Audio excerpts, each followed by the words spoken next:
Welkom by dag 27, God se genade en oordeel. Rahab het ondanks haar verlede en die oordeel oor Jerigo God se genade op 'n diep en transformerende manier ervaar. Dit lyk vir baie mense onmoontlik om God se oordeel en sy liefde en genade met mekaar te versoen. 'n Belangrike vraag wat baie Christene hulle self vra in hulle geloof is: hoe kan 'n liefdevolle God, almagtige liefdevolle God, iets soos die hel skep om sondige mense te veroordeel? Die antwoord lê in die natuur van God en wie God is. God is beide 'n genadige, maar ook regverdige God wat sonde moet straf. God is volmaak in barmhartigheid, maar ook volmaak in regverdigheid, soos ons in Eksodus 34 vers 6 tot 7 sien.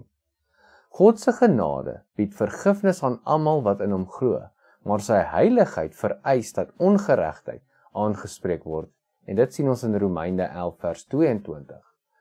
Rahab het gekies om in God se goedheid te bly.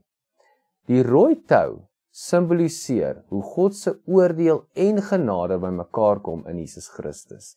Die kruis en Christus se sterwing aan die kruis is waar God se genade en regverdigheid ontmoet. Jesus het die volle gewig van God se oordeel gedra, sodat ons genade kan ervaar, soos in Romeine 5 vers 19. In Christus sien ons hoe God beide regverdig en genadig is, wat 'n pad na vergifnis en lewe vir almal oopmaak. God se genade roep ons om in dankbaarheid en gehoorsaamheid te leef.